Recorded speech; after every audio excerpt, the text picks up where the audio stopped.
Hai, shalom semua. Mesti kamu terkejut kan? Oke, selamat datang ke ibadah raya Gereja Bahasa di UMC. Dan bagi yang di rumah, selamat datang dan shalom kepada Anda semua. Oke, sebelum bermula, macam biasa, hari ini saya buat sedikit kelainan juga. Ini gara-gara media sosial lah kan. Kan semua orang pakai mask. Dan sering kali kalau kita senyum kan ada yang mata sepet macam tu. Boleh kita buat kelainan kah? Nanti kan, oke, saya minta kamu semua berdiri dulu. Kamu berdiri. Lepas tu kan dengan sorry. Eldaan terus macam ni mata dia tengok saya. Oke, saya mau kamu pergi ke arah orang kan. Tapi sebelum tu ada instruction saya adalah kamu buat macam ni. Kan kita tahu senyum, kalau senyum mata sepet kan, pakai mask. Jadi kamu buat macam ni. Oke, kamu boleh berpusing seketika, pergi ke arah kawan kamu dan buat macam mana? Macam ni. Sudah kamu buat? Oke, tak apa. Kita buat icebreaker sedikit. Oke, sebelum bermula, topik kita hari ini adalah tentang akhir zaman. Apakah itu tanda-tanda akhir zaman? Dan saya ingin membaca dalam 1 Korintus ayat 12, bab 12, 25 hingga 27. Selalunya akhir zaman kan banyak orang akan selfish. Maksudnya dia pikir tentang diri dia sendiri dulu baru orang lain. Banyak orang akan macam, saya kena buat apa? Saya kena berbalik kepada Tuhan. Tapi dia elakkan berkumpul dengan orang ramai. Tapi ini peringatan dia adalah, saya akan baca 1 Korintus 12 ayat 25. Supaya tidak ada perpecahan dalam tubuh, tetapi semua anggota sama-sama prihatin antara satu sama lain. Jika kamu anggota menderita, semuanya turut menderita. Sebaliknya jika satu diberi penghormatan, semua turut bersukacita. Kamu adalah tubuh Kristus dan setiap daripadamu anggota tubuh itu. Oke, mari saudara-saudari semua, saya ingin mengajak kita berdoa. Dan sebelum kita berdoa, saya mau kamu ingatkan kawan-kawan kamu yang mulai menjauh dari Tuhan dan kita bawa mereka dalam doa supaya kita boleh bersama-sama berjalan dalam Tuhan. Sebab saya masih ingat beberapa tahun yang lepas satu leader mengatakan begini, kalau kamu mau pergi dengan cepat, kamu berjalan sendiri. At the end of it, kamu tak tahu apa terjadi dengan diri kamu. Tapi kalau kamu ingin jalan lebih jauh, you need friend dengan kamu. Kamu perlukan kawan. Sebab kawan itu yang akan tepuk badan kamu. Kamu okey ke tidak? Kamu boleh lagi ke berjalan. Kalau tidak dia boleh, orang cakap, dia letakkan kamu dekat bahu belakang dia dan dia bawa berjalan bersama-sama. Jadi saya ingin bawa kita semua berdiam seketika, ingat kawan kita dan kita bawa dalam doa. Dan nanti saya akan aminkan doa kita. Mari. Haleluya Tuhan. Haleluya. Haleluya Tuhan. Tuhan, terima kasih atas peringatan yang telah Kau berikan kepada kami ya Tuhan. Dengan setiap muka-muka yang telah Engkau letakkan Tuhan, image yang telah Kau letakkan ya Tuhan. Kami berdoa Tuhan, kami ingin mengangkat kawan-kawan kami ya Tuhan, keluarga kami dalam tangan Engkau ya Bapa. Dan Tuhan pada saat ini Tuhan kami berdoa Tuhan, kiranya Engkau memberikan kami roh yang sensitif Tuhan. Kiranya Engkau memberikan kami telinga yang sensitif akan suara Roh Kudus-Mu ya Tuhan. Dan Tuhan, setiap orang yang datang kepada kami punya masalah Tuhan, tanpa menggunakan kekuatan suami sendiri untuk menjawabnya Tuhan. Tapi biarlah Engkau mengajar kami ya Tuhan. Supaya Tuhan jiwa ini dapat dimenangkan ya Tuhan. Supaya jiwa ini tidak akan menjauh dari Engkau ya Tuhan. Supaya jiwa ini terus Tuhan angkat dari tempat mereka dan terus maju ke arah Engkau ya Tuhan. Jangan biarkan mereka lama Tuhan dalam kondisi seperti ini ya Tuhan. Tuhan Yesus, saya mohon pada saat ini ya Tuhan, ajar kami menjadi satu community yang baik ya Tuhan. Community yang boleh mengangkat orang ketika mereka merasakan kesakitan Tuhan. Turut bersukacita Tuhan sekiranya mereka mempunyai kemenangan dalam kehidupan mereka Tuhan. Dan Tuhan, saat mereka bersedih Tuhan, kami akan berada bersama dengan mereka Tuhan, untuk terus mengangkat kepala mereka untuk melihat ke arah Engkau ya Bapa. Tuhan Yesus, sesuai dengan tema kami pada hari ini tentang akhir zaman dan apakah tanda-tandanya ya Tuhan. Kami berdoa Tuhan dalam hal-hal dalam siri ini ya Tuhan, Engkau akan mengajar kami ya Tuhan, bagaimana Kami ingin tahu kedatangan Engkau dalam masa yang sama Tuhan. Kami akan terus Tuhan menjangkau kepada orang di luar sana Tuhan untuk mengingatkan mereka tentang kedatangan Engkau untuk kali keduanya ya Bapa. Tuhan Yesus, kami serahkan kebaktian ke dalam tangan Engkau, tim worship Tuhan, untuk yang akan menyampaikan firman-Mu nanti ya Tuhan. Kiranya Engkau memberkati mereka, kiranya Engkau akan bersama dengan mereka, kiranya Engkau ada di tengah-tengah kami ya Tuhan.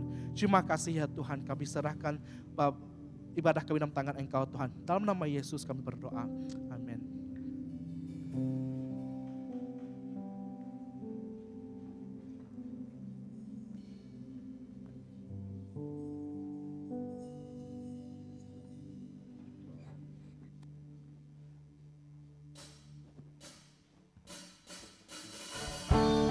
Shalom, selamat pagi semua, jemaat Tuhan. Kepada yang berada di online bersama-sama dengan kami, mari bersama-sama kami untuk menyembah Tuhan pada pagi ini. Are you guys ready?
melangkah di dalam janji-Mu.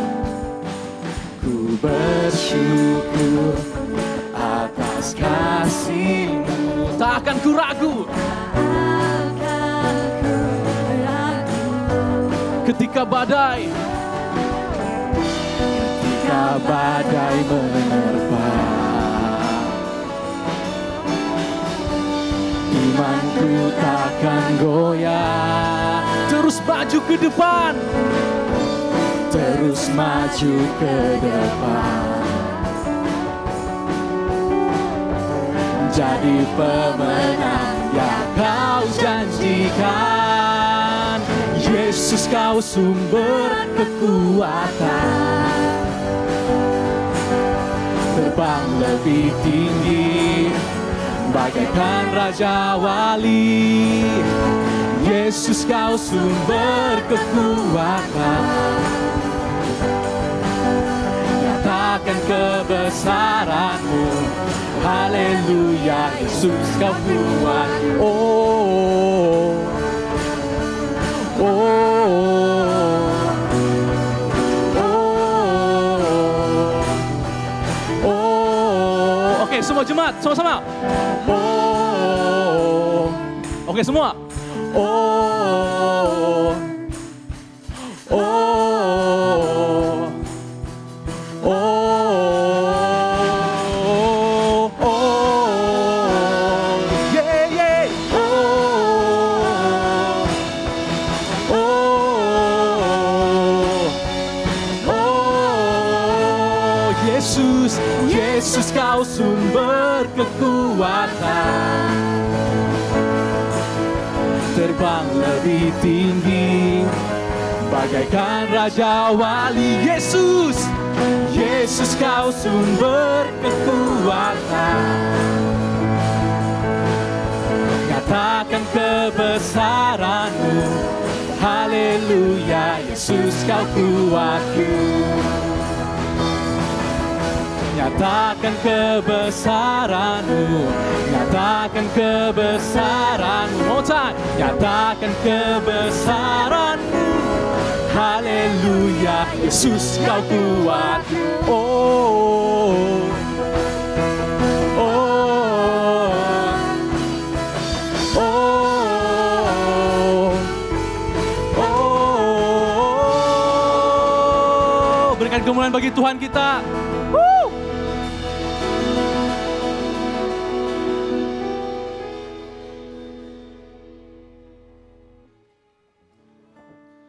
Hari ini kita mau belajar satu lagu baru. Lagu ini diinspirasikan beberapa bulan yang lalu ketika kita masih di dalam MCO dan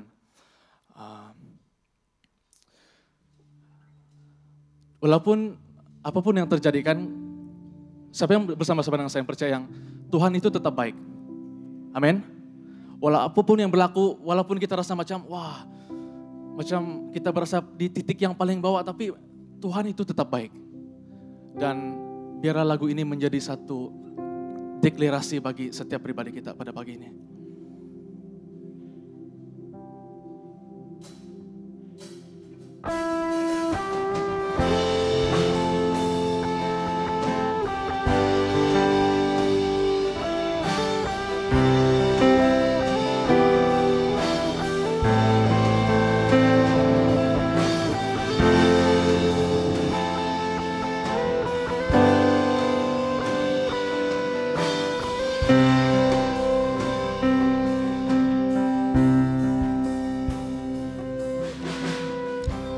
Di setiap musim hidupku tak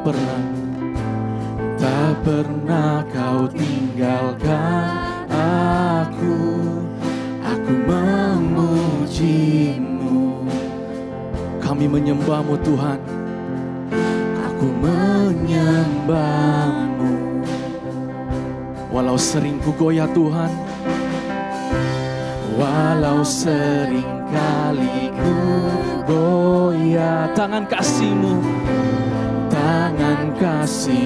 mengangkatku, aku memuji-Mu, aku menyembah-Mu. Katakan di dalam kelemahanku, kuasa-Mu jadi sempurna. Amin. Di dalam kesesakanku, Yesus kau harapanku. Tiada yang lain, tiada yang lain seperti-Mu. Katakan di dalam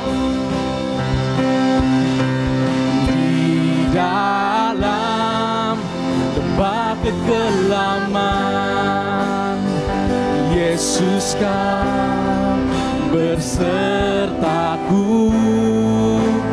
Di dalam kekhawatiranku,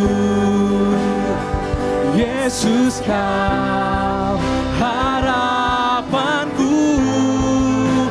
Tiada yang lain, tiada yang lain seperti-Mu.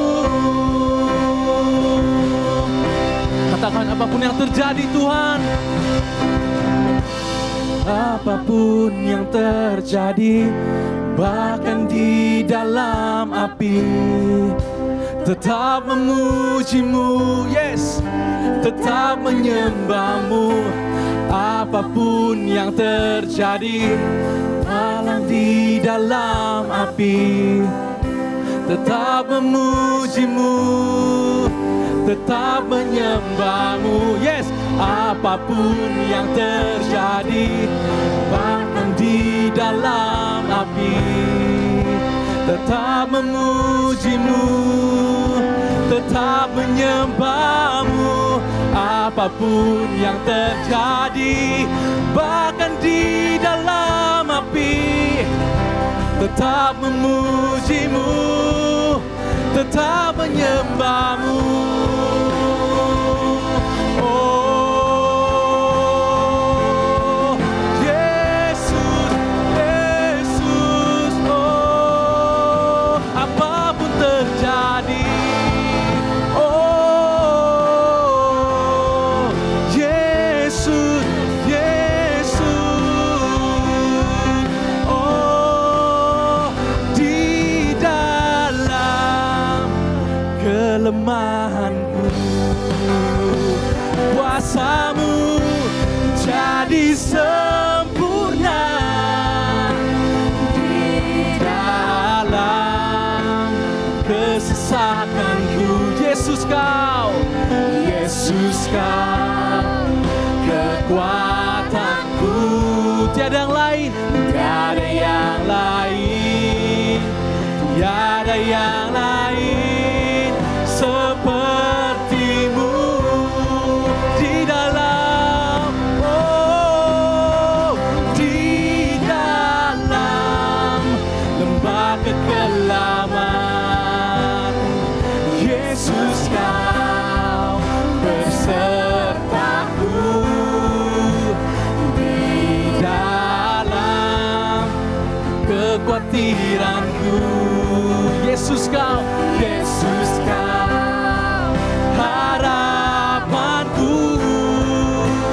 Tiada yang lain, tiada yang lain seperti-Mu. Tiada yang lain,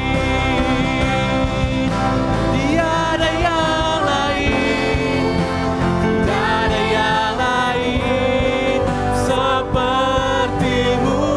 Tiada yang lain, tiada yang lain, tiada yang lain seperti-Mu.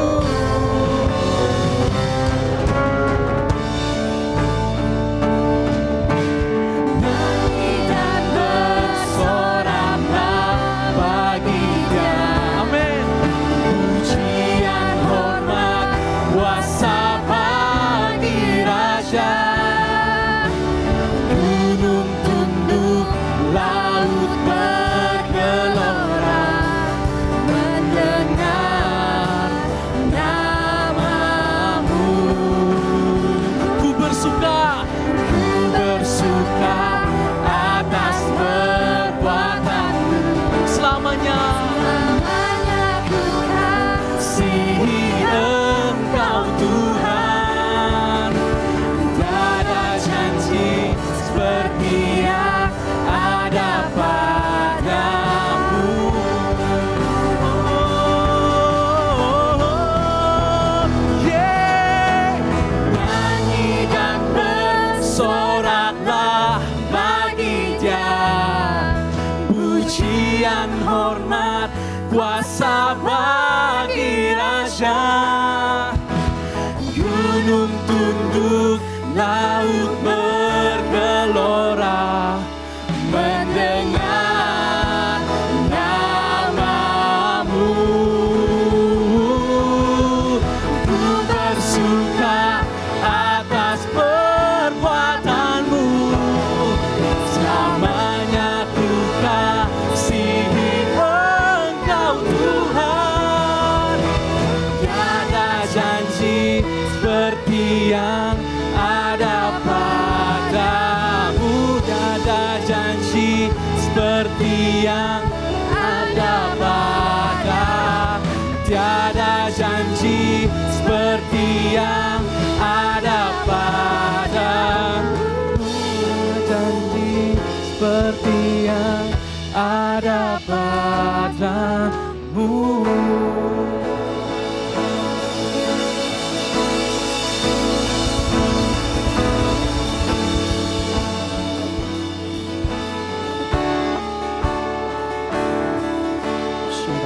Kurahia darabaya, indarabaya, kurahia syakarabaya, kulahia syakarabaya. Inarabaya kurahya syakarabaya. Haleluya. Tuhan, terima kasih Tuhan. Karena tiada seperti Engkau ya Bapa. Tiada orang seperti Engkau ya Tuhan. Para jemaat semua, saya ingin mengajak kita berdoa untuk dua perkara. Bahan doa kita yang pertama adalah kita akan berdoa untuk berpegang kepada kekudusan. Kita berdoa agar kita tetap berdiri teguh dengan suatu gaya hidup yang sepenuhnya menyerahkan dan berdisiplin untuk memerangi godaan ataupun gangguan-gangguan harian. Mari kita berdoa bersama-sama. Haleluya, haleluya, haleluya. Inarabaya kurahya syakarabaya kurahya narabaya kurahya syakarabaya. Arakalaya baya kurahya syakarabaya kulaya rabaya. Inarabaya kurahya syandarabaya kurahya rarabaya. Arakaraya syakarabaya kurahya takarabaya. Arakalaya nayarabaya kurahya nayarabaya. Benar Tuhan, Engkau katakan stand firm. Engkau katakan berdiri teguh ya Bapa. Tuhan, pada saat ini saya ingin berdoa Tuhan, agar setiap umat-Mu, agar setiap orang yang bersama kami pada pagi ini ya Tuhan, agar mereka terus berdiri teguh Tuhan, daripada kekudusan ya Tuhan. Kami berdoa Tuhan, apapun temptation, apapun godaan ya Tuhan datang, kami tidak akan goyah, kami tidak akan pergi ke arah itu ya Tuhan. Dan Tuhan, kami berdoa Tuhan, kiranya Engkau mengajar kami untuk terus mencari wajah Engkau. Ajar Engkau terus mengajar kami ya Tuhan, untuk mengerti kata-kata-Mu ya Tuhan. Tuhan Yesus, kami berdoa Tuhan, agar Engkau memberikan kami roh yang sensitif juga ya Tuhan, kepada orang yang memerlukan kami saat mereka tergoda, saat mereka digoda ya Tuhan. Dan Tuhan, bagi yang mereka telah jatuh ya Tuhan, kami berdoa Tuhan, kiranya Engkau bangkitkan mereka semula ya Tuhan. Engkau hantar kawan-kawan mereka untuk membangkitkan mereka semula ya Tuhan. Siapa kami untuk judge kehidupan mereka, siapa kami untuk menghakimi mereka ya Tuhan. Pada saat ini saya berdoa Tuhan, kiranya ya Tuhan, setiap anak-Mu di sini ya Tuhan akan terus stand firm, akan terus berdiri teguh Tuhan. Saat godaan datang, mereka tidak akan tunduk Tuhan, malah mereka akan tengking di dalam nama Yesus. Mereka akan tengking setiap godaan di dalam nama Yesus, dan akan dipatahkan Tuhan setiap godaan ini ya Bapa. Dan bahan doa kita yang kedua, kita akan berdoa untuk Malaysia, khusus bagi pembangunan luar bandar. Seperti mana yang kita sedia maklum, di luar bandar pada saat ini banyak lagi kemudahan belum ada, seperti jalan raya, seperti elektrik, seperti bil, seperti air semuanya.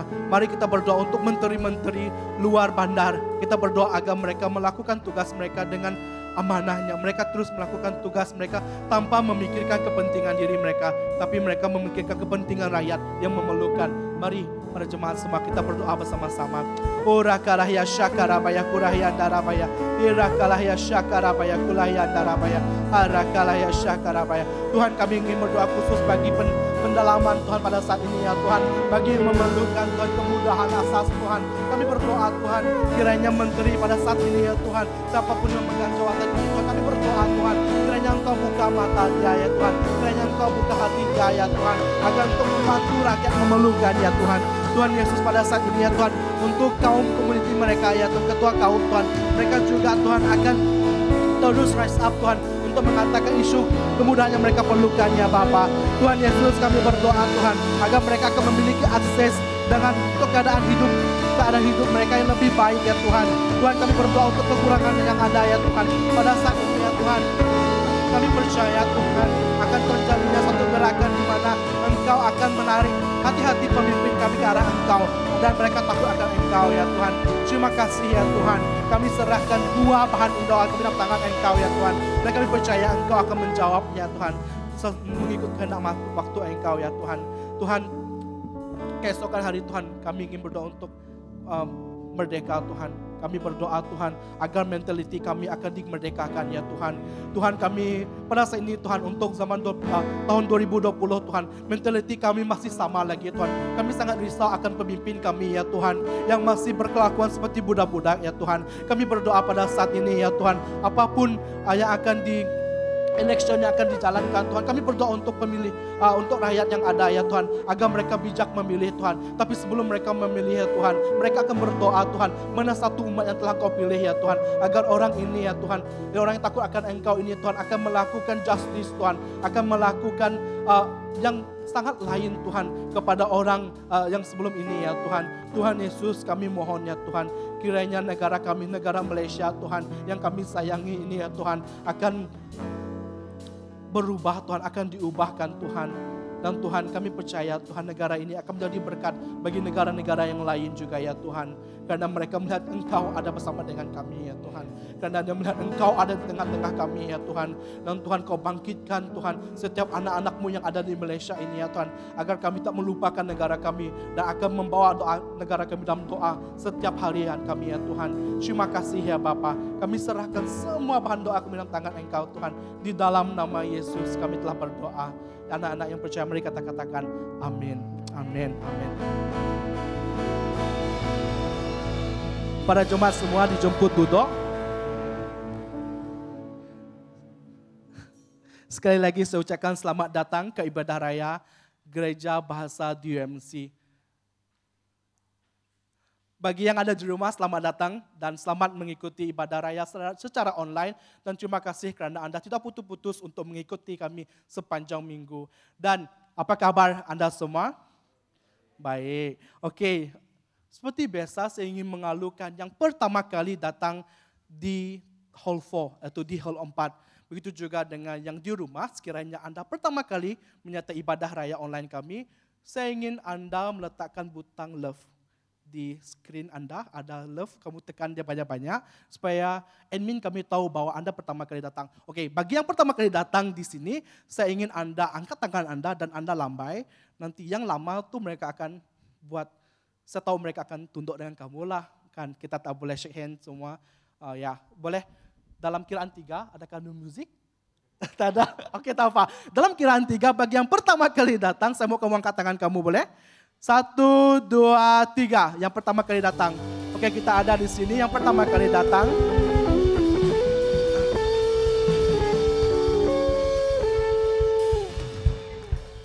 Sebenarnya saya sangat bersyukur melihat ada muka yang baru. Sebenarnya kan dalam MCO, dalam RMCO sekarang kan masih banyak lagi yang takut. Tapi saya sangat bersyukur sebenarnya sebab saya melihat banyak anak muda yang datang.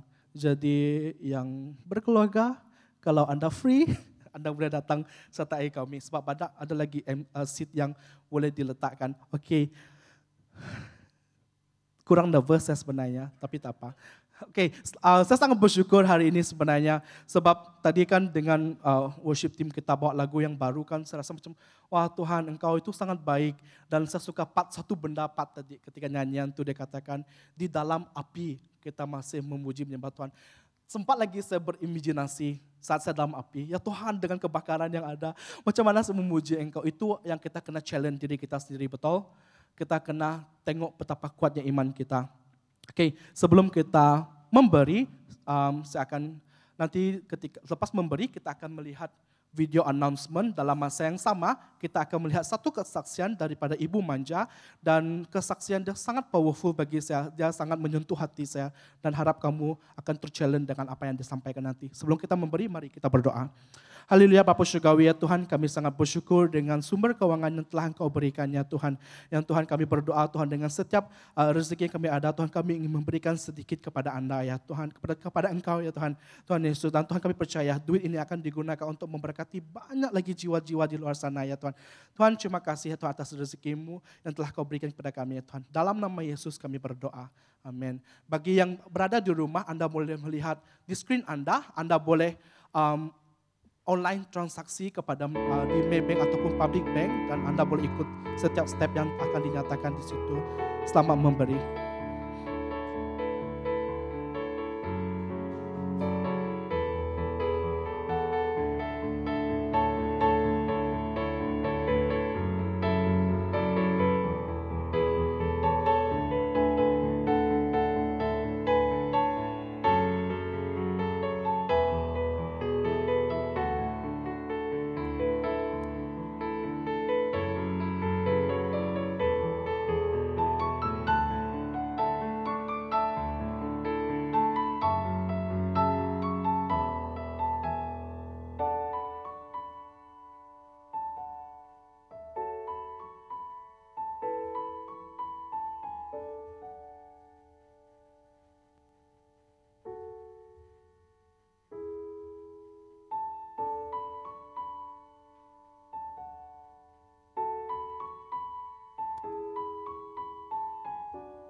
Sebelum saya mengenal Tuhan Yesus, saya juga ada bermacam-macam masalah. Iaitu masalah pertama adalah sakit. Sakit yang susah nak disembuhkan. Pada waktu itu, saya benar-benar mencari bomoh. Ke mana-mana pun saya pergi, di mana juga saya tetap percaya dengan bomoh. Kerana saya percaya bomoh itu boleh menyembuhkan saya. Tapi saat saya berjumpa bomoh, saya tidak akan mendapat kesembuhan. Satu hari saya berjumpa ada satu orang yang datang membawa berita tentang Tuhan Yesus. Di situ saya mendengar berita itu. Setelah saya mendengar, lepas tu mereka pun mengatakan Tuhan Yesus boleh menyembuhkan sakit makcik. Sebab makcik, kalau tidak ada Tuhan Yesus, makcik tidak akan sembuh. Makcik percayalah dengan Tuhan Yesus boleh menyembuhkan makcik. Saya kata doalah, tapi jangan pegang badan saya kata. Badan saya ada jampi-jampi, saya cakap. Selepas tu mereka berdoa. Saya rasa masa tu, saya ada kelapangan hati saya. Saya rasa saya pun ada rasa macam damai sejahtera. Saya rasa ada kekuatan baru di dalam saya rasa selepas itu. Mereka kata, makcik hari ni terima Tuhan. Saya pun rasa, saya kata, boleh saya mau terima Tuhan, saya kata. Saya tak nak, saya kata, lagi hidup saya yang begini saya seksa, saya kata, mengalami sakit penyakit, saya kata. Di situ saya terus berdoa dengan Tuhan. Mereka balik, saya rasa di situlah saya berdoa terus dan percaya kepada Tuhan sehingga saya punya menangis. Saya serah diri saya minta Tuhan tolong. Di situlah kuasa Tuhan dapat menolong saya. Di situlah Tuhan menjamah saya. Di situlah saya dapat rasakan mujizat Tuhan dalam hidup. Ini yang terjadi dalam hidup saya, kesaksian saya terima dari Tuhan. Saya bersyukur dengan Tuhan kerana Tuhan itu sangat baik. Tuhan itu ada berkuasa atas diri saya, menolong saya, menyembuhkan saya daripada sakit penyakit saya.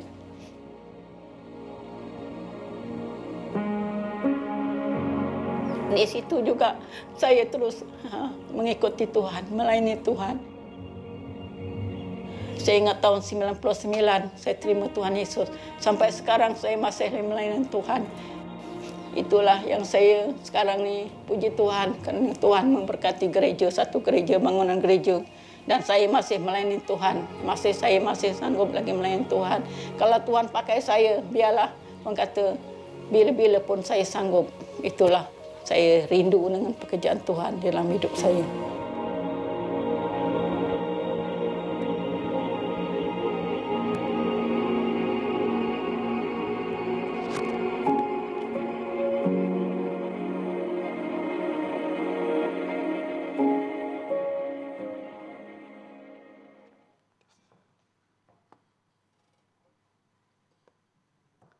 Salam.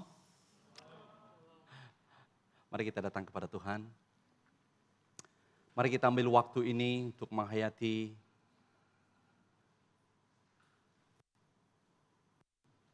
pengalaman hidup Ibu Maija.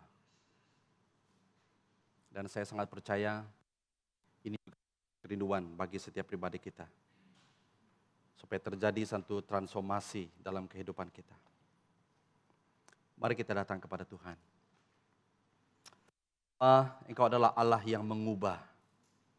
Engkau adalah Allah yang boleh membalikkan keadaan. Engkau adalah Allah yang berkuasa terhadap segala keadaan, situasi kami. Engkau adalah Allah yang most powerful God. Dan kami datang kepada Engkau pada pagi hari ini. Kami mempersiapkan hati kami untuk menerima rema kuasa firman-Mu yang akan mengubah hidup kami, yang akan membuat hidup kami tidak akan pernah sama lagi. Terima kasih Tuhan, kami serahkan pemberitaan firman-Mu di dalam nama Tuhan Yesus.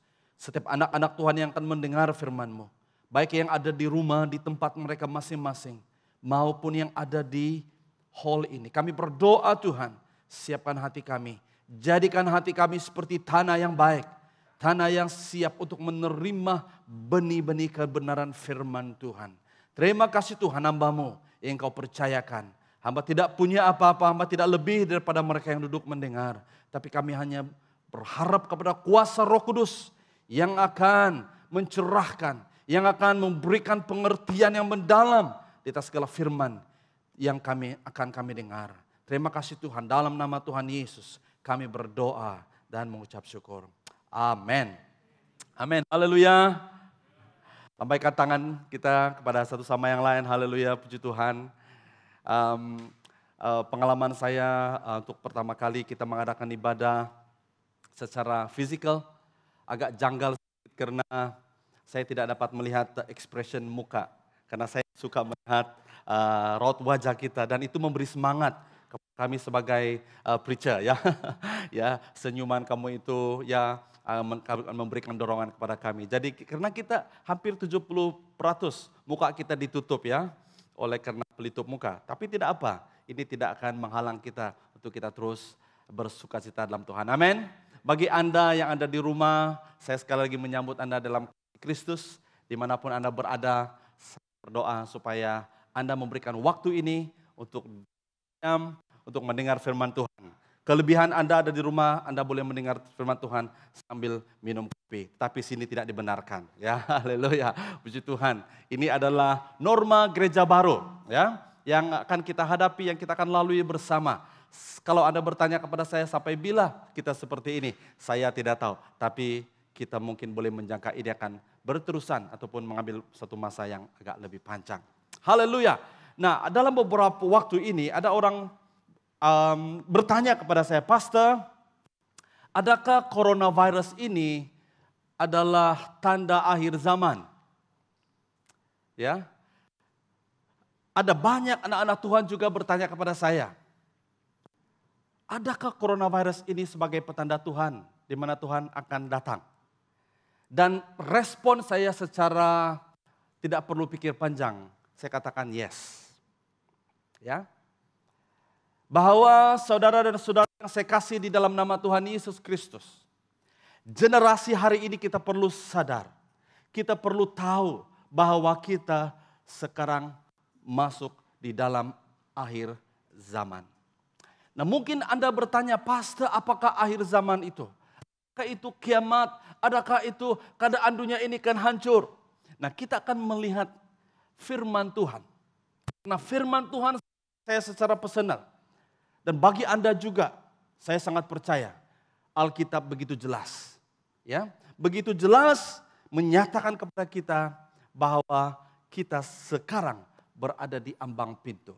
Masa anugerah yang Tuhan berikan kepada kita itu sudah ke penghujungnya. Ya, kalau kita melihat sejarah penebusan Kristus dan masa anugerah ini, dan sekarang kita masuk di dalam satu transisi yang sangat penting di dalam kehidupan kita. Nah, hari ini kita akan belajar dan saya akan berkhotbah berkongsi tentang akhir zaman. Mungkin beberapa series yang akan datang saya akan lebih fokus kepada siri akhir zaman.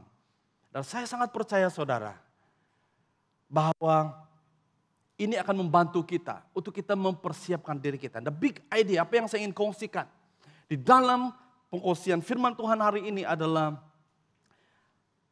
Alkitab begitu jelas mengatakan bahwa tidak ada seorang pun yang tahu bila masanya ataupun tarikh bila itu datang. Tidak ada seorang pun yang takkan tahu.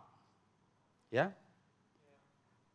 Tetapi Alkitab menyatakan bahwa kita sebagai anak-anak Tuhan telah diberikan rahasia kerajaan surga. Rahasia kerajaan surga adalah yang termaktub di dalam firman Tuhan di dalam Alkitab. Di mana di dalam Alkitab daripada perjanjian lama sampai perjanjian baru sudah cukup untuk menyatakan kepada kita zaman berzaman tanda-tanda ini sudah dinyatakan. Banyak orang yang telah bernubuat tentang tanda-tanda ini. Banyak orang bernubuat tentang kedatangan Tuhan Yesus. Ya, Yesaya, Nabi Yesaya sebagai contoh, dia tidak hidup sampai dia menyaksikan kedatangan Tuhan Yesus yang pertama kali. Tapi dia bernubuat. Begitu juga dengan nabi-nabi yang lain yang bernubuat tentang kedatangan Tuhan Yesus. Sebagai penebus, sebagai penyelamat. Tapi mereka tidak hidup sampai masa itu. Tapi itu terjadi, saudara. Nah, pada bagian yang pertama hari ini, dan bagian-bagian yang seterusnya saya akan berbicara tentang akhir zaman. Kita akan melihat tentang profesi-profesi tentang akhir zaman, ya, daripada Alkitab dan sampai kepada hari ini. Banyak profesi-profesi hari ini, ya, seperti Peter Wilkerson. Dia bernubuat tentang coronavirus. Dia tidak sebut sejak COVID-19 akan ada wabah. Itu benar-benar terjadi, saudara. Nah, hari ini saudara-saudara yang saya kasih, seperti murid-murid Tuhan Yesus pada suatu ketika, mereka datang kepada Yesus, mereka bertanya, katakan kepada kami, bilakah hal itu akan terjadi? Apakah tanda-tanda kedatanganmu dan akhir zaman? Tidak salah untuk kita sebagai anak Tuhan hari ini bertanya kepada Tuhan, bahkan menyelidiki firman Tuhan untuk kita menyelidiki dan belajar tentang tanda-tanda akhir zaman. Karena saya sangat percaya, saudara, apabila kita melihat tanda, ini akan membuatkan kita mempersiapkan. Contohnya sebagai seorang ibu yang sedang syarat mengandung. Dia tahu 9, dia harus melahirkan. Dia mau ataupun tidak harus melahirkan. Nah, kalau dia sudah tahu bahwa itu bulan ke-7, bulan ke-8, dan bulan ke-9, ya, dia tidak boleh pergi main bola sepak. Ya, dia tidak boleh pergi memancing ataupun buat kerja-kerja yang berat. Dia harus duduk di rumah sedang mempersiapkan, menunggu hari. Dan sebagai saya bukan seorang wanita, saya tidak melahirkan anak, istri saya melahirkan anak. Mereka tahu, saya percaya, bahwa ada tanda-tandanya anak itu akan mau melahir. Betul? Nah, begitu juga saudara-saudari, tidak susah untuk kita memahami konsep ini. Ya, jadi saudara dan saudari yang saya kasih, yang saya kasih di dalam nama Tuhan Yesus Kristus, mengetahui tanda-tanda ini akan membantu kita, ya, untuk kita berwaspada, untuk kita berjaga-jaga, dan juga supaya kita menanti kedatangan Tuhan Yesus dengan penuh harapan, dengan penuh kesabaran, dengan penuh sukacita, bukan hal yang menakutkan. Menanti kedatangan Tuhan Yesus itu bukan satu hal yang mengerikan. Itu adalah satu penantian yang memberi sukacita kepada kita. Karena kita akan bertemu dengan Raja di atas segala Raja, Tuhan di atas segala Tuhan. Adakah hal itu perkara yang luar biasa, saudara? Haleluya. Bukan menakutkan. Nah, hari ini saudara, mungkin saya akan berbicara tentang tanda-tanda. Dan tanda-tanda ini mengerikan. Ya. Tapi saudara, kita akan lihat apa kata firman Tuhan. Ya, saya harap supaya di akhir ibadah hari ini, I'm not going to put fear in you. It is not going to put fear. Saya tidak mau supaya Anda pulang dan takut. Tapi saya mau supaya Anda mulai berpikir bahwa, saya sekarang berada di akhir zaman. Karena saya sudah melihat tanda ini berlaku dalam generasi ini. Nah, kita melihat kebenaran firman Tuhan. Saya ambil di dalam Matius 24. Ya, kita lihat ayat ini satu persatu. Ya, Matius 24, ayat yang pertama yang ketiga. Apabila Yesus melangkah keluar dari bait suci, murid-muridnya datang mendapatkannya, lalu menunjukkan bangunan-bangunan bait suci itu. Yesus berkata kepada mereka, lihatlah semua ini, sesungguhnya aku berkata kepadamu, tiada seketul pun batunya akan tinggal tersusun, semuanya akan dirobohkan. Dia berbicara tentang physical church. Dan dia sedang berbicara tentang tubuh rohani, yaitu Yesus sendiri yang akan membangunkan gerejanya. Dan ayat yang ketiga, ketika Yesus duduk di atas bukit Zaitun, murid-muridnya datang mendapatkannya. Pada masa itu tiada seorang lain di situ. Mereka bertanya, katakan kepada kami bilakah hal-hal itu akan terjadi? Apakah tanda-tanda kedatanganmu dan akhir zaman?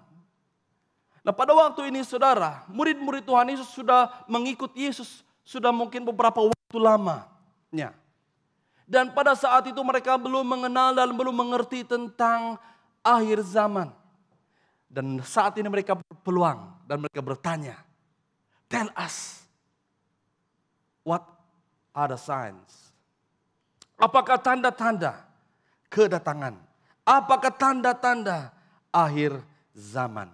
Dan ayat yang seterusnya 4 yang ke-7 berkata, Yesus menjawab mereka, awas. Wah, respon Yesus yang pertama adalah awas. Jangan terpedaya oleh siapapun. Ramai orang akan datang dengan namaku dan berkata, akulah Kristus. Mereka akan membuat ramai orang terpedaya. Kamu akan mendengar tentang peperangan dan desas-desus peperangan. Tetapi janganlah kamu gentar, karena hal-hal begitu harus terjadi. Tetapi sebelum sampai waktunya akhir zaman, bangsa akan bangkit, bertarung dengan bangsa, kerajaan dengan kerajaan. Kebuluran gempa bumi akan berlaku di merata-rata. Segala ini cuma permulaan kesakitan sebelum bersalin. Kalau kita lihat dalam konteks ini saudara, Yesus menjelaskan begitu terperinci akan hal-hal yang akan terjadi. Dan dia katakan apabila kamu melihat semua ini, belum waktunya lagi, tapi ini adalah tanda-tandanya. Ini adalah permulaan daripada kesakitan sebelum bersalin. Dia menggunakan konsep yang kita mudah paham. Dan seterusnya dalam ayat yang ke-9 sampai 14. Setelah itu kamu akan ditangkap dan diserahkan untuk diseksa dan dibunuh. Kamu akan dibenci oleh semua bangsa karena namaku. Pada masa itu ramai tidak akan lagi beriman kepadaku. Dan mereka akan saling mengkhianati dan membenci. Ramai nabi palsu akan tampil. Memperdayakan orang ramai. Kejahatan semakin merebak sehingga kasih sayang hampir luput dari hati manusia. Namun demikian, sesiapa yang bertahan ke saat akhir akan diselamatkan. Ayat yang terakhir 14. Injil kerajaan Allah akan disebarkan ke seluruh pelosok bumi sebagai suatu kesaksian kepada semua bangsa. Selepas itu barulah tiba akhir zaman. Saudara dan saudari yang saya kasih di dalam nama Tuhan Yesus Kristus. Hari ini saya hanya berkesempatan untuk menyatakan kepada kita tentang 4 tanda-tanda akhir zaman. I will take my time in the next series. Dalam siri yang akan datang, saya akan menjelaskan. Kita akan melihat satu persatu tentang tanda-tanda ini. Tanda yang pertama adalah kebuluran, wabak, dan gempa bumi. Saya gabungkan ini semua, saudara, ketiga hal ini. Dan ini, saudara, kebuluran, wabak, dan gempa bumi ini tidak terjadi hari ini. Sudah terjadi bertahun-tahun yang lalu. Ya, kebuluran, puji Tuhan di Malaysia ini tidak ada, saya pernah dengar orang mati kebuluran. Adakah? Tidak makan 1 minggu, dia mati. Ya. Saya tidak pernah mendengar, puji Tuhan, kita di Malaysia. Ya, bahkan kita kelebihan makanan, kebanyakan makanan. Ya, nah kita akan lihat saudara dalam Ulangan 32 ayat yang ke-24 sampai 25. Mereka akan lemas karena kelaparan, dimamah oleh demam dan wabak yang dahsyat. Aku akan melepaskan binatang buas yang bertaring kepada mereka, serta binatang melata yang berbisa di tanah. Kita melihat saudara, ya, keadaan ini sudah dinyatakan di dalam Ulangan lagi. Dan itu diulang sekali lagi di dalam Matius 24. Yesus berkata bahwa ini akan terjadi pada akhir zaman. Nah, saya ingin membawa perhatian kita hari ini melihat beberapa contoh yang pernah terjadi di negara kita, bahkan di generasi kita. Ya, dan ini akan mengingatkan kita bahwa it's happened and it's going to happen again. Ya, contohnya yang saya ingin kongsikan adalah yang pernah terjadi di Sabah. Siapa dari Sabah sini? Ya. Siapa dari Keningau di sini? Ya. Dan ini pernah terjadi di Keningau pada Desember 26, 1996. Masih ramai yang belum lahir pada waktu itu kan? Ya, saya tidak tahu JB sudah lahir ataupun tidak. Sudah lahir. Ya.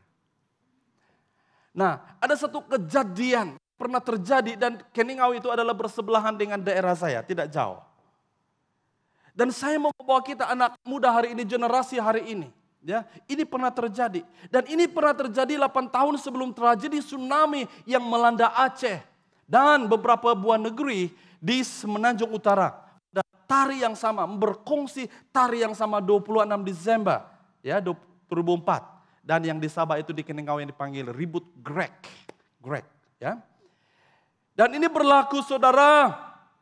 Yang terjadi di Sabah ini adalah bencana yang pertama kali one of this kind. Yang mengorbankan lebih 200 nyawa yang disahkan. Bahkan ratusan lagi yang tidak dikenal pasti. Hilang begitu saja. Dan saya difahamkan saudara, ribut Greg ini terjadi dan itu kalau melihat sungai itu bukan sungai sebenarnya. Itu macam anak sungai. Dan banyak rumah-rumah di Bena di tebing sungai. Nah, karena kebanyakan orang Sabah mereka suka sungai. Ya.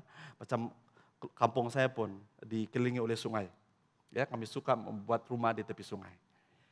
Kalau dilihat secara mata manusia, saudara, tidak akan boleh terjadi satu banjir lumpur yang begitu besar.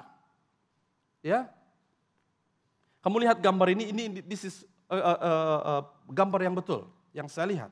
Kamu lihat sungai itu membesar, begitu besar. Padahal itu hanya anak sungai. Kenapa itu boleh terjadi? Ya, kalau kamu boleh ingat, yang masih ingat, ada yang mengatakan bahwa 1 hari sebelum kejadian itu, ada seorang nenek tua yang datang untuk meminta air kepada satu kampung di tempat itu yang badly affected. Dan mereka tidak mempedulikan dia.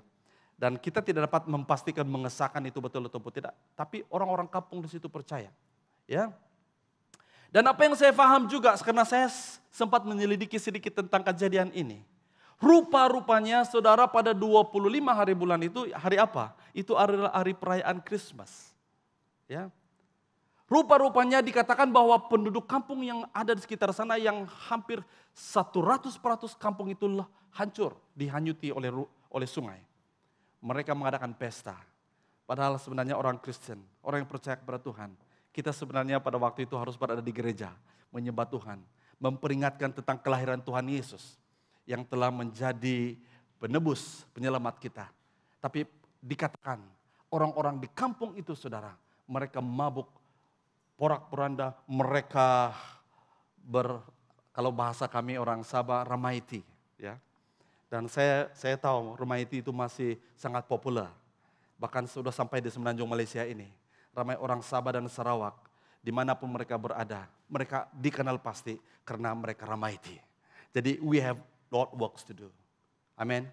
If you are Sabahan Sarawakian, you have Lord works to do. Karena ramaiti, budaya ramaiti itu sudah dibawa ke sini, saudara. Nah, ini sebagai satu contoh. Dan saya ingin menceritakan satu contoh lagi yang terjadi di Amerika.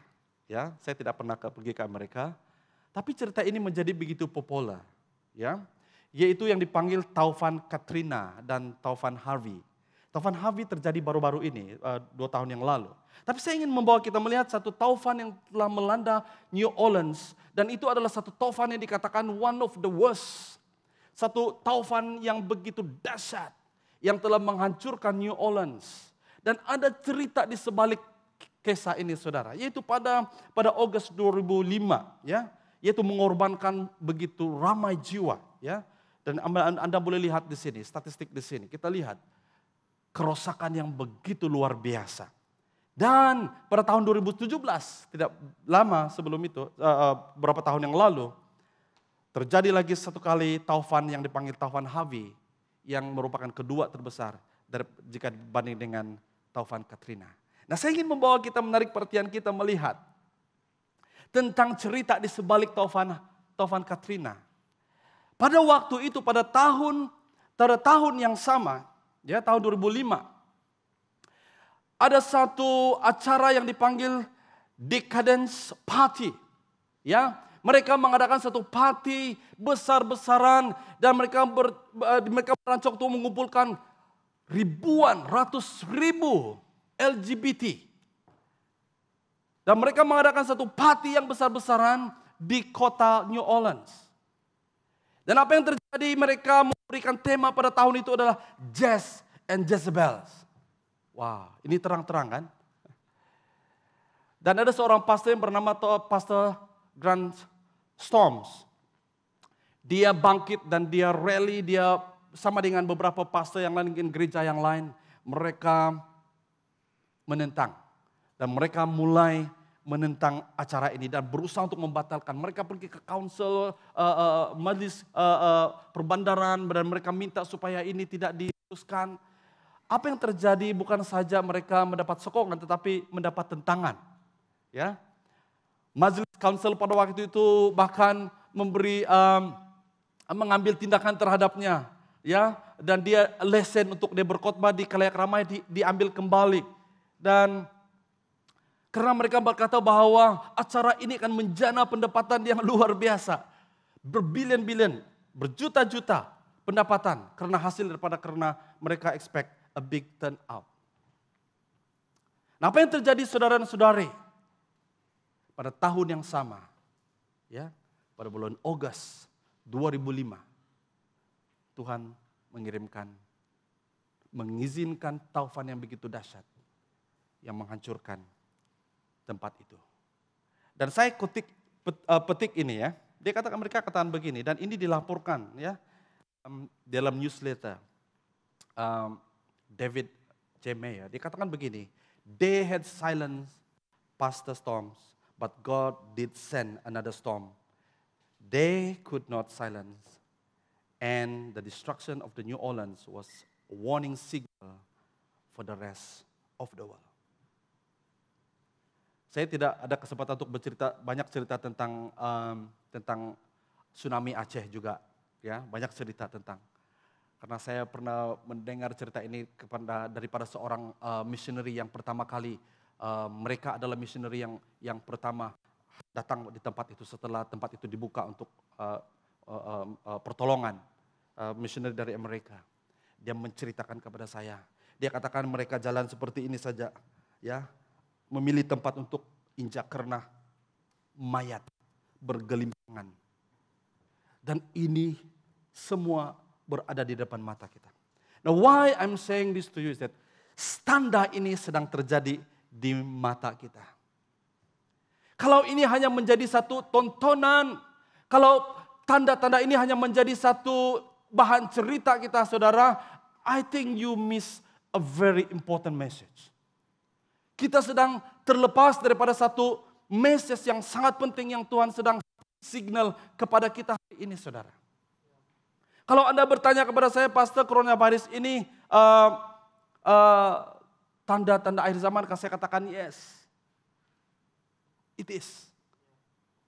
What are we going to do with it? Setelah kita melihat bahkan dalam sejarah dunia, bahkan dalam sejarah saya sendiri, saya tidak pernah mengalami keadaan seperti ini. Sama dengan kita semua.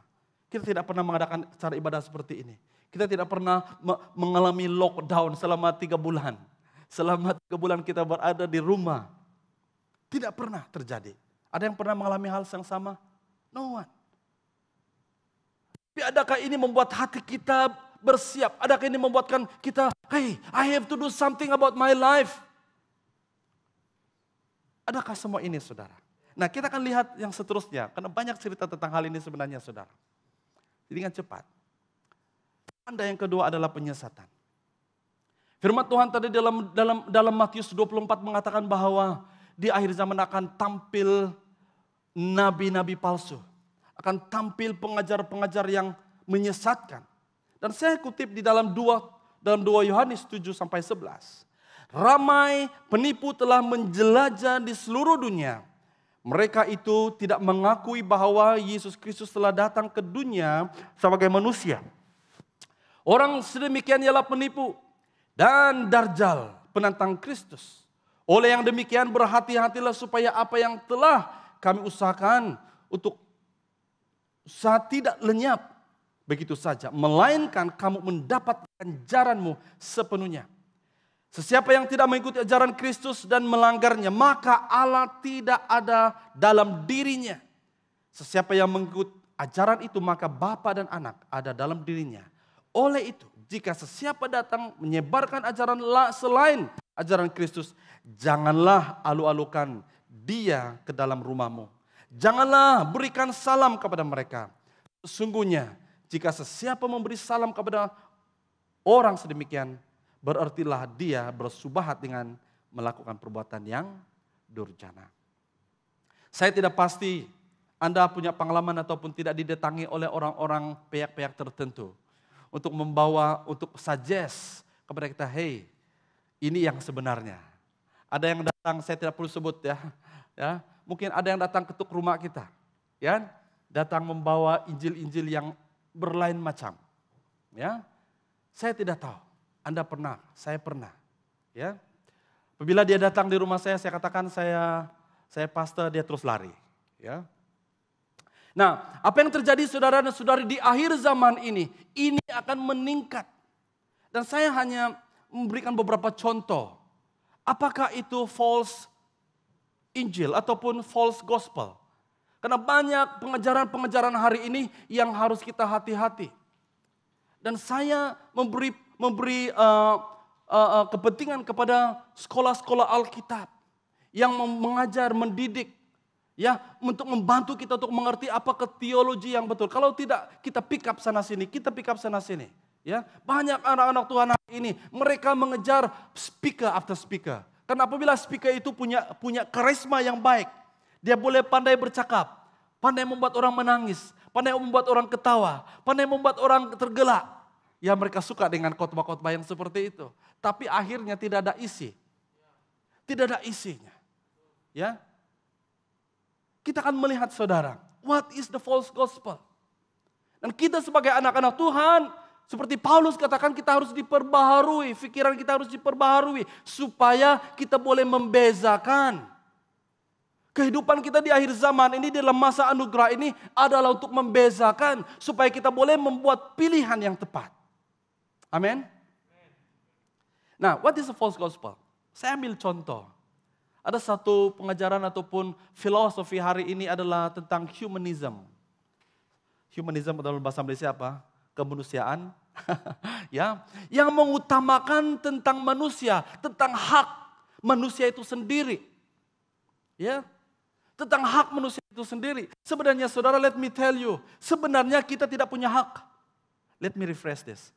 Pastor cakap kita tidak punya hak. Macam mana kita mau memperjuangkan hak kita? Let me tell you, spiritually, setelah kita dibeli oleh Tuhan dengan darahnya, kita sudah milik siapa? Kita sudah milik siapa? Kita sudah menjadi milik Tuhan. Berarti kita tidak ada hak untuk diri kita sendiri, karena kita kepunyaan Yesus. Amin. Siapa yang berhak di dalam hidup kita? Siapa yang berhak di dalam hidup kita? Siapa yang berhak untuk menentukan masa depan kita? Siapa yang berhak untuk pasangan kita? Siapa yang berhak untuk hidup kita? Yesus. Kita tidak ada hak lagi di dalam diri kita. Itu sebabnya kita katakan kita hamba Tuhan. Do we really understand what it means? Hamba Tuhan. Kalau kita menjadi hamba, hidup kita bergantung kepada bos kita, kepada Tuhan kita. Dia yang berhak terhadap hidup kita, saudara. Nah, ini yang menjadi masalah kepada orang Kristen hari ini. Kita masih mau menjadi bos. Kita tidak memberikan hak sepenuhnya kepada ketuhanan Yesus, the Lordship of Jesus in our life. Dia belum lagi menjadi Tuhan. Dia belum lagi mengambil takhta Tuhan itu dalam diri kita. Sehingga kita lagi mengatur hidup kita. I'm telling you, kalau kita mengatur hidup kita, kalau Anda berkata, saya boleh mengatur hidup saya, I'm telling you, you going to fail. Karena Anda tidak boleh mengatur hidup Anda. Di dalam keadaan dunia hari ini, saudara. Di dalam keadaan akhir zaman ini, Anda tidak boleh mengatur hidupmu. How clever you can be. Tapi apabila Yesus ada dalam hidupmu, saudara, dia akan mulai mengatur hidupmu. Dia akan mulai memimpin hidupmu. Dia akan manage hidup kita. Karena dia tahu rahasia untuk mengatur hidup Anda. Haleluya saudara. Maukah Anda supaya hidupmu diatur oleh Tuhan Yesus? Justru itu dia datang. Dia datang ke dalam dunia ini bukan hanya untuk menjadi penyelamat kita saudara. Tetapi dia mau mengatur hidup kita. Even details of your life. Bahkan hal-hal yang detail tentang pasangan hidupmu, tentang pelajaranmu, tentang masa depanmu, tentang kariermu, tentang pelayananmu, tentang keluargamu. Segala sesuatu Tuhan mau atur hidup kita. Amin saudara. Ya. Tapi pada satu masa kau berkata, it's okay, I can manage my own life. Itu adalah pilihanmu sendiri. Karena masa anugerah ini adalah masa untuk kita membuat pilihan. Now, just an example. Humanism adalah mengutamakan keutamaan manusia. If I think I'm right, I'm right. Ya. Nah contohnya saudara mereka menyatakan, mempopulerkan agama-agama ataupun gospel Injil yang man-centered. As long as you like it, go ahead. Moto mereka adalah as long as I feel good, it's good for me. Walaupun itu tidak good untuk orang lain, walaupun itu tidak good, baik untuk masyarakat. Walaupun itu tidak baik, tidak sesuai dengan kebenaran firman Tuhan. As long as I'm feeling good. I'm telling you, banyak kehidupan orang Kristen hari ini didasari oleh feeling. Dan itu bahaya saudara. I'm not saying, saya tidak katakan bahwa feeling itu jahat. Itu evil. No. Feeling itu daripada Tuhan. Tetapi jangan mendasari kehidupan kita dengan feeling alone. Karena feeling kita seperti ini. Betul? Ya. Hari ini kita ditinggalkan girlfriend, kita lari dari pelayanan. Hari ini kita ditegur, hari ini kita akan lari dari pelayanan. Hari ini kita dalam masalah, seperti lagu Max tadi, kita dalam api, kita sudah give up. Ya, biarlah itu menjadi kebenaran dalam hidup kita. Walaupun api, apapun yang kita alami saudara, kita tetap menyembah Tuhan, kita tetap memuji Tuhan. Amin. Haleluya. Homoseksual. Ya, saya tidak tahu kamu pernah dengar kayak ini hamba-hamba Tuhan berbicara terang-terang seperti saya. Di member karena saya tahu inilah tempat untuk mengajarkan hal ini saudara. Bukan buku yang ada di luar, bukan di internet yang mengajar kita tentang hal ini. Saya mengambil pendirian. I'm okay if I'm not a popular pastor. Yang hanya berbicara tentang yang baik-baik saja, bagaimana untuk sukses, bagaimana untuk jadi baik, bagaimana untuk berjaya dalam hidup. Tapi saudara, we fail satu hal. Tuhan mengingatkan saya, beban ini dalam hati saya. We have to stand. Dan gereja lah yang telah diamanatkan oleh Tuhan untuk berbicara tentang hal ini. Karena gereja adalah kuasa untuk menyatakan kebenaran tentang hal ini saudara. Hari ini kita berbicara, kita berhadapan dengan LGBT, LGBTQ di ujung. Saya pun tidak tahu apa itu. Ini sudah ada di negara kita Malaysia. Ada satu waktu dalam 2 tahun yang lalu kalau tidak silap saya. Ada satu gerakan ini. Mereka minta dengan kerajaan. Mereka minta dengan kerajaan, mereka mendorong dengan kerajaan, berikan kami kebenaran untuk buat parade di Kuala Lumpur. Saudara, saya tidak marah dengan orang-orang seperti ini. Saya tidak jijik dengan orang-orang seperti ini, saudara. Kita mengasihi mereka seperti Tuhan Yesus mengasihi mereka. Amin. Kita mengasihi mereka. Kita sayang kepada mereka. Mereka perlukan Yesus seperti saya dan Anda perlukan Yesus dalam hidup mereka. Tapi yang kita tidak setuju adalah lifestyle mereka itu saudara. Itu yang perlu diubah. Kalau lifestyle saya hari ini tidak menyenangkan hati Tuhan saudara, itu bertentangan dengan kebenaran firman Tuhan. Saya harus berubah. Amin. Pornography for example. If I tell you the statistic, you'll be shocked. Malaysia is one of the highest.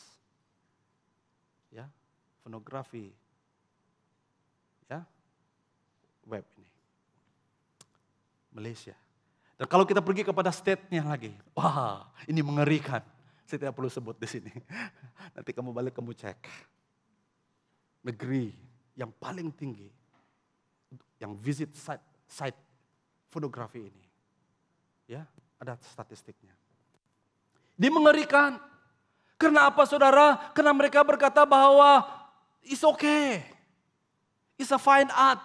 It is not a fine art. It is a sin. So gereja hari ini harus ada definite definition untuk hal-hal seperti ini. Kalau itu sin lah. Jangan kita katakan, oh fine art. No, it's not fine art. We all are facing this together. Amen. Kita jangan malu untuk bicara tentang hal ini, saudara. Saya tidak malu untuk berbicara tentang hal-hal seperti ini. Karena saya tahu Tuhan berikan beban dalam hati saya. Karena church is the place to deal with this issue. It's not counseling. It's not professional counseling out there. Bukan buku-buku yang kita boleh belajar dari sana. Tapi gereja. Karena gereja dipercayakan oleh Tuhan dengan kebenaran. Contoh yang kedua lagi adalah tentang keagamaan. Ya, jangan kita bangga karena kita punya agama. Ya. Apa agama kamu? Agama Kristen. Wah, bangga kan agama Kristen. Ya.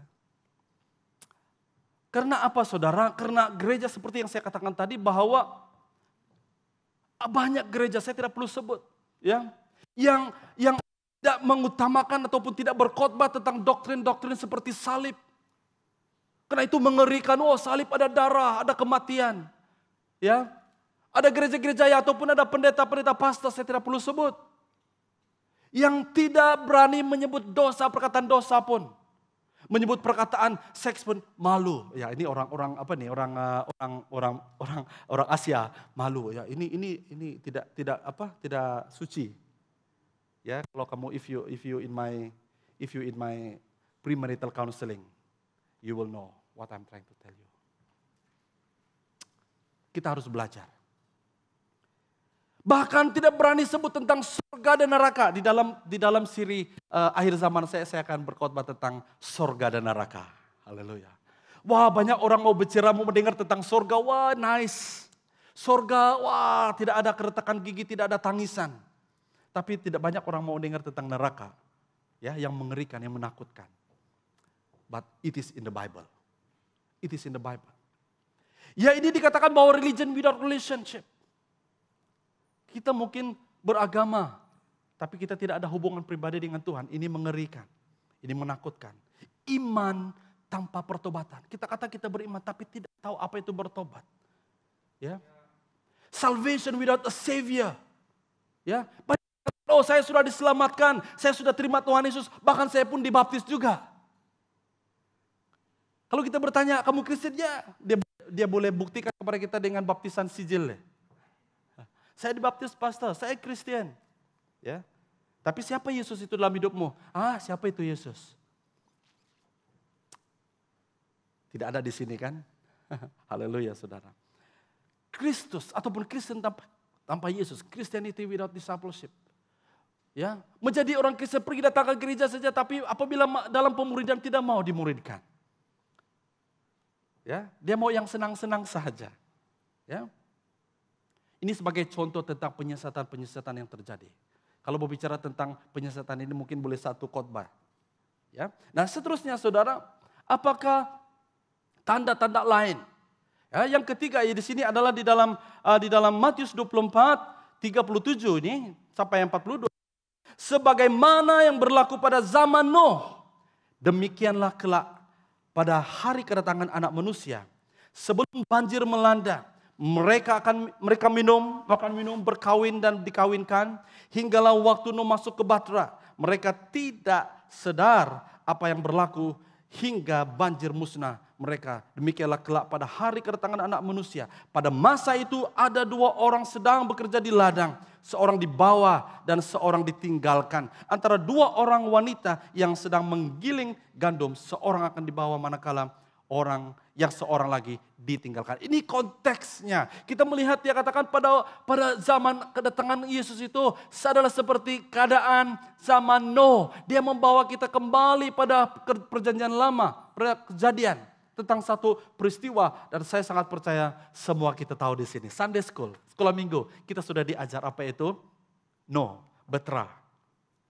Nah, let me tell you, apakah yang terjadi pada masa zaman Nuh? Apa yang terjadi pada masa zaman Nuh? Saya ingin refresh ingatan kita kembali tentang apa yang terjadi.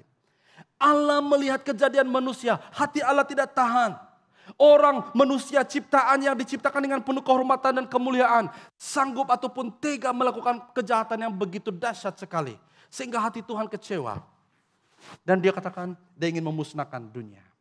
Dia ingin memusnahkan dunia. Maka apa yang Tuhan tahu, dia lihat ada seorang yang bernama Nuh.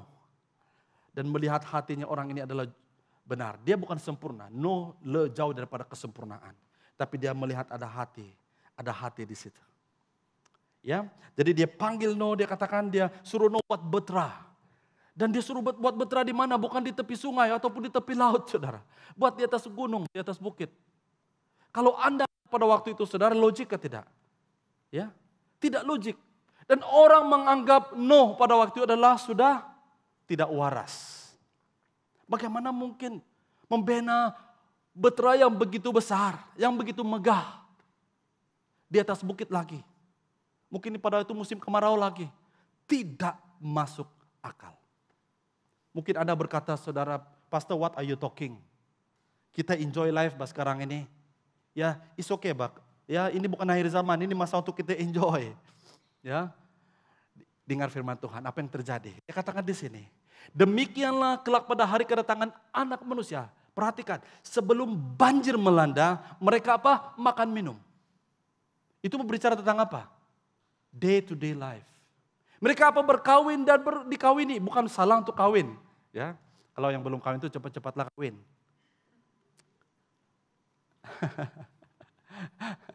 Senyum si Jen. Ya.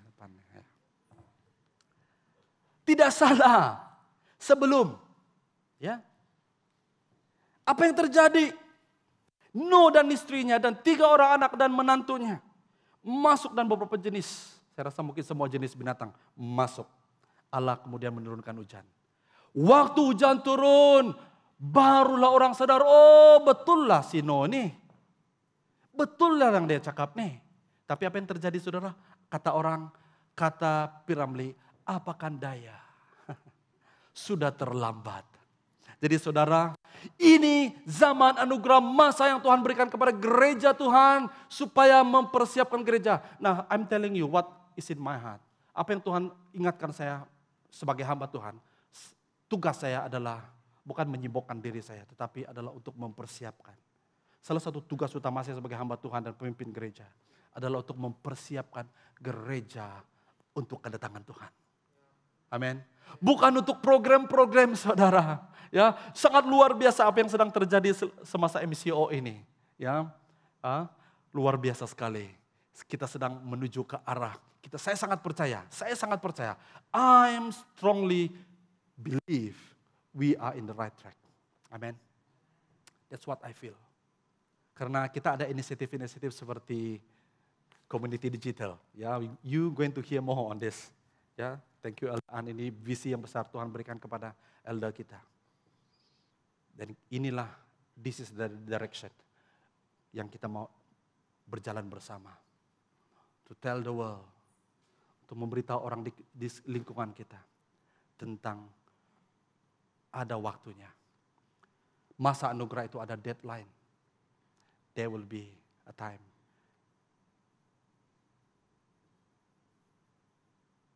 Pintu itu akan tertutup. Ya, pintu itu akan tertutup. Saudara dan saudara yang dikasihi dalam nama Tuhan Yesus, yang terakhir. Yang terakhir untuk hari ini. Dalam ayat yang ke-14 Matius 24.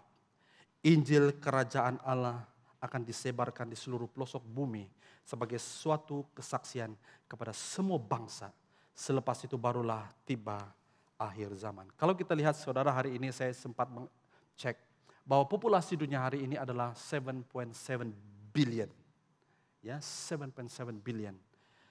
Dan dikatakan bahwa melalui Joshua Project, mereka telah menganggarkan bahwa ada 17 juta populasi dunia ini belum lagi mendengar tentang Yesus.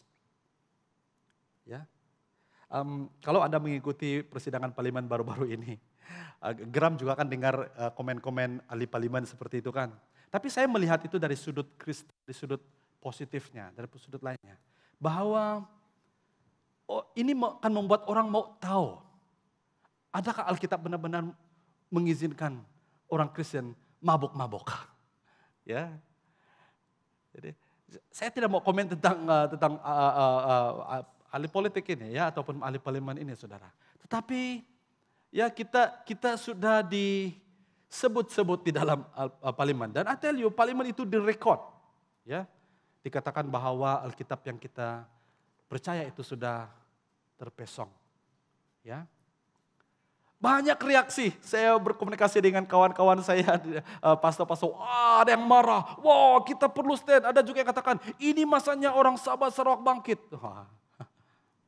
Ya, saudara-saudara yang saya kasih, kalau kita tahu kebenaran, kita tidak perlu be shaken by all this. Karena kita tahu Alkitab tidak pernah dibesongkan. Amin saudara. Karena kita tahu bahwa Alkitab adalah authority. Itu adalah suara Tuhan. Itu adalah kesaksian-kesaksian tentang umat Tuhan yang percaya kepada Tuhan Yesus. Nah saudara-saudara yang saya kasih dalam nama Tuhan Yesus. Masih banyak jiwa-jiwa yang belum mengenal Tuhan. We don't have to go very far in the world. Look at yourself. Dalam keluarga kita sendiri, masih ramai orang yang belum mengenal Tuhan, betul?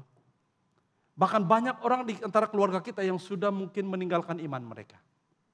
Saya ingin melihat sedikit kepada peredaran zaman. Pada abad yang pertama dulu tentang kelahiran gereja New Testament ataupun perjanjian baru. Injil kerajaan sorga tersebar dengan begitu meluas sekali. Ada explosion of evangelism. Ribuan orang mengenal Tuhan dan berita itu meluas merebak. Dan itu sampai kepada abad yang keempat. Pada abad yang keempat itu menjadi slow down. Injil sudah menjadi slow down.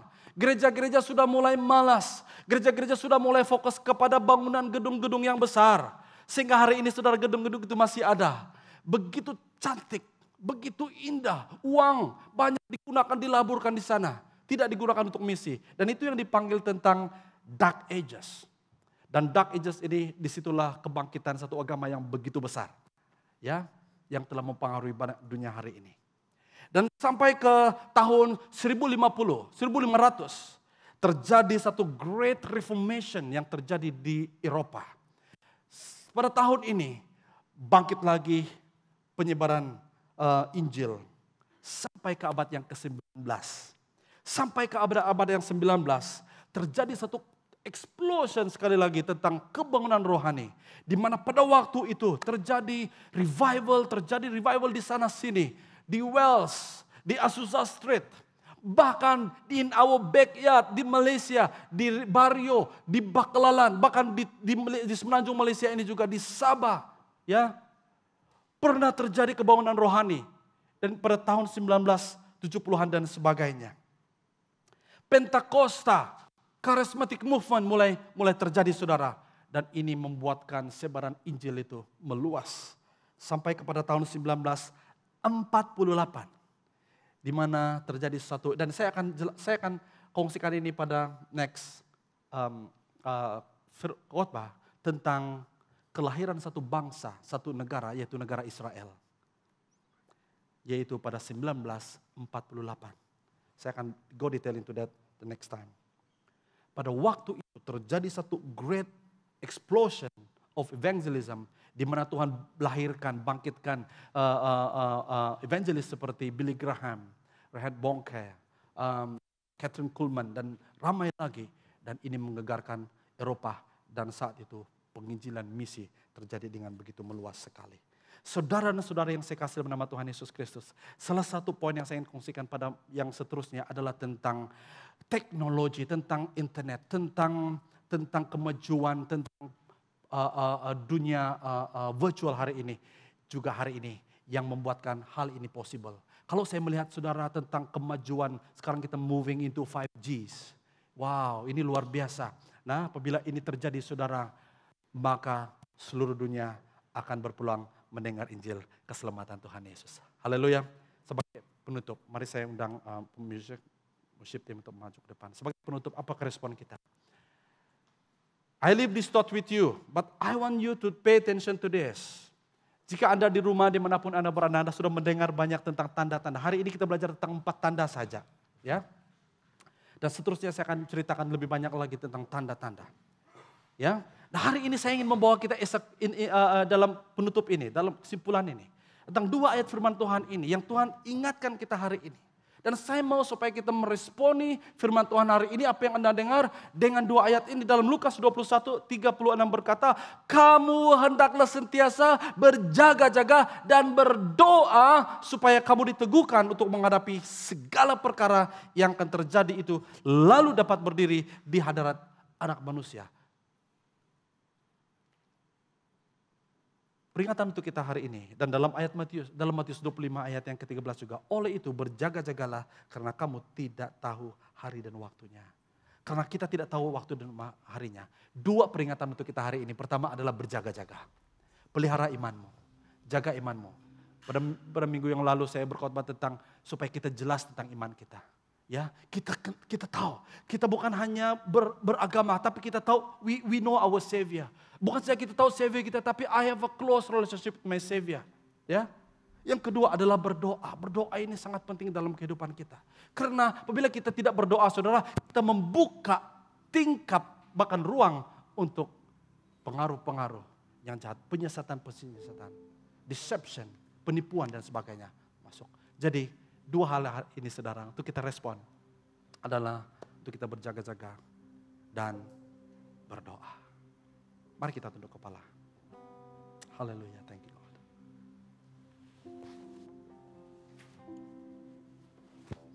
Thank you Jesus. Mari kita ambil waktu ini untuk diam sejenak di hadapan Tuhan. Tanda-tanda ini telah dinyatakan jauh lebih lama. Alkitab sudah menyatakan tanda-tanda ini kepada kita. Apakah respon kita kepada apabila kita melihat tanda-tanda ini? Adakah kita hanya belum tiba waktunya lagi? Karena it can come, it can happen anytime. It can happen anytime. Hallelujah, thank you Jesus.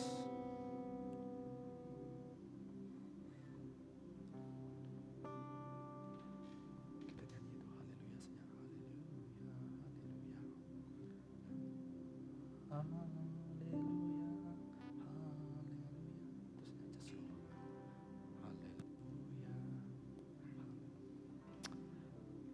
Dalam sikap berdoa, engkau cek dirimu, tanya dirimu, am I ready? Tanda-tanda sudah dinyatakan. Bahkan banyak tanda-tanda lain lagi yang sudah dinyatakan. Bahkan semua tanda ini terjadi di depan mata kita. Terjadi di generasi kita. Apakah respon kita hari ini? Apabila engkau melihat ahli keluargamu yang belum mengenal Tuhan. Apabila engkau mengenal kawan-kawanmu yang belum mengenal Tuhan. Adakah kita peduli? Adakah kita mengasihi mereka? Haleluya. Saya jemput kita untuk bangkit berdiri.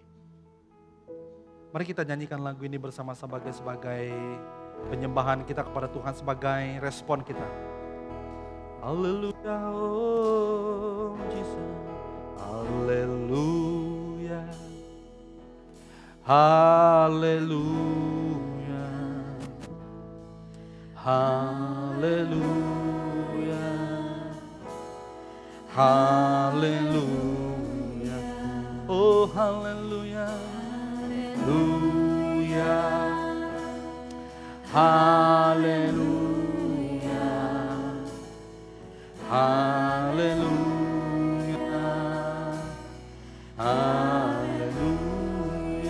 Haleluya.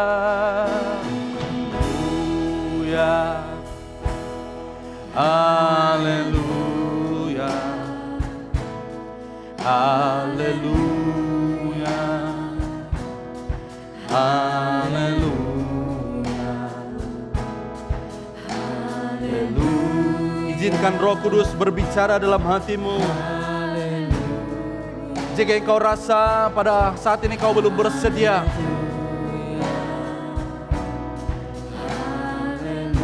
ambillah kesempatan ini untuk katakan kepada Tuhan, Tuhan,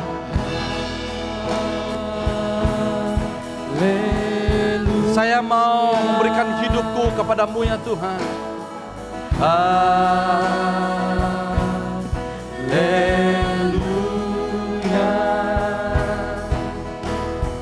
Haleluya.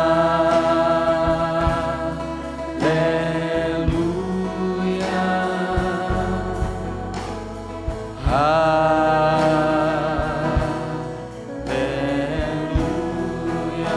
Kita nyanyikan lagu sekali lagi. Kita sama-sama menyerahkan hidup kita kepada Tuhan. Jika engkau tidak begitu yakin akan keselamatanmu selama ini, saya mau berkata bahwa apabila engkau berada di dalam Yesus dan Yesus ada di dalammu, engkau punya jaminan yang pasti bahwa engkau memiliki keselamatan. Oh haleluya.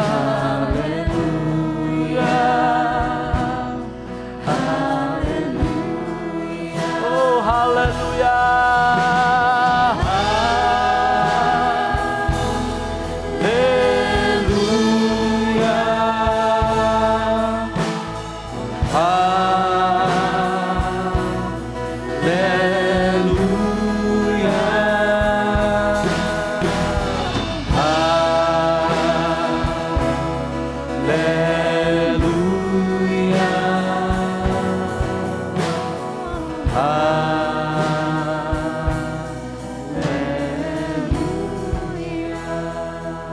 Bagi Anda yang belum mengenal, belum menerima Tuhan Yesus sebagai Tuhan dan Juru Selamatmu secara personal. Mungkin engkau menjadi orang, engkau sudah berpikir bahwa engkau Kristen. Bahkan engkau lahir dari keluarga Kristen. Mungkin engkau juga sering ke gereja. Tapi jika ditanya diselami dalam hatimu sesungguh, engkau belum punya hubungan dengan Tuhan. Engkau belum menerima Dia sebagai Tuhan secara personal dalam hidupmu. Dimanapun engkau berada, jika itu Anda, engkau ikut saya berdoa. Tuhan Yesus, Engkau telah mati untuk menebus saya dari dosa. Saya bersyukur karena Engkau adalah Allah, Engkau adalah Tuhan yang telah mati untuk saya. Saya mengaku saya berdosa dan terimalah saya. Dan saya mau menyerahkan seluruh hidup saya ke dalam tangan Tuhan. Terimalah saya sebagai anak-Mu. Di dalam nama Tuhan Yesus. Haleluya. Haleluya. Haleluya. Haleluya. Jika selama ini kau jauh daripada Tuhan, dan hari ini kau mendengar firman Tuhan, dan kau mau kata, Tuhan, saya mau kembali kepada Engkau. Datang kepada Tuhan, datang lari kepada Tuhan. Karena Tuhan tidak pernah menolak kita. Jika engkau perlu bertobat hari ini daripada dosamu, daripada kehidupanmu yang tidak berkenan di hadapan Tuhan, datang dengan rendah hati di hadapan Tuhan, mengaku dosamu. Tuhan adalah Allah yang adil dan benar. Jika engkau mengaku dosamu, Dia akan mengampuni engkau, bahkan menyembuhkan engkau hari ini. Haleluya.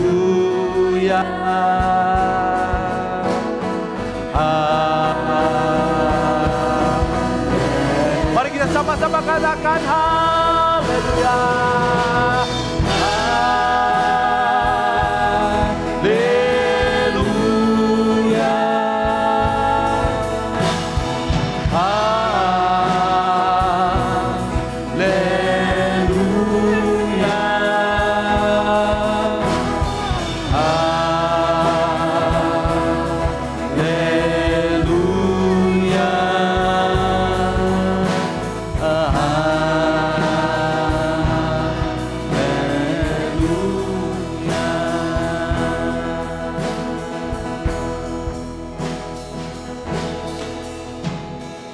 Haleluya, thank you Jesus.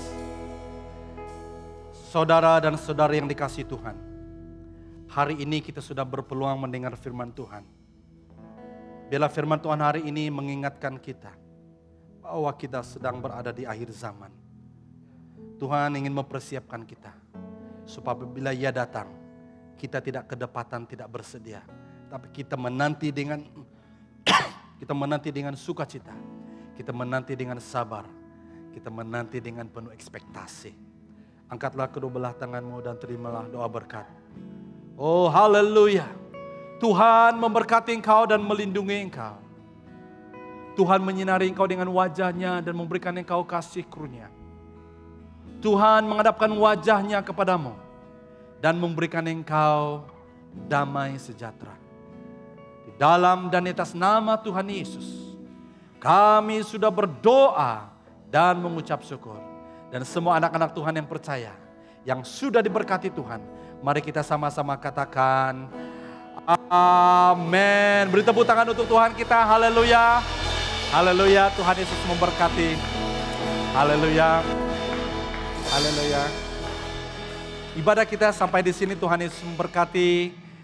Sampai kita bertemu kembali pada minggu hadapan, pada waktu yang sama. Tuhan Yesus memberkati.